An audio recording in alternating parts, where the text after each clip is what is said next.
কোনো ব্যর্থ নির্বাচনের দায় এককভাবে নির্বাচন কমিশনার নয় বলে মন্তব্য করেছেন নির্বাচন কমিশনার অবসরপ্রাপ্ত ব্রিগেডিয়ার জেনারেল আবুল ফজল মোহাম্মদ সানাউল্লাহ।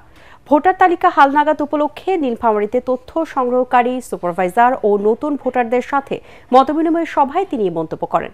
এ সময় তিনি বলেন, কমিশন নীতিমালা প্রণয়ন ও নিয়ন্ত্রণ করে, তবে মাঠ পর্যায়ে কাজ করে জনপ্রশাসন ও আইন শৃঙ্খলা বাহিনী সহ সংশ্লিষ্টরা।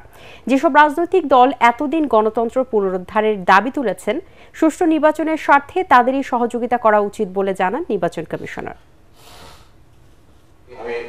নির্বাচন খারাপ হলে পারে শুধু নির্বাচন কমিশনের দুর্নাম হয় না, দুর্নাম হয় এটার সাথে সংশ্লিষ্ট সবার।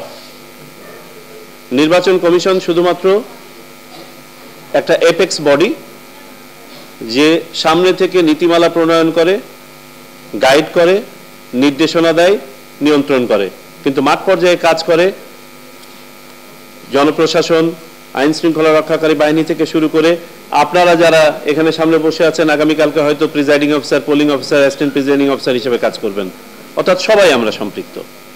তো যখন ভাবমূর্তি নষ্ট হয়, এটার সাথে সম্পৃক্ত সবারই ভাবমূর্তি নষ্ট হয়।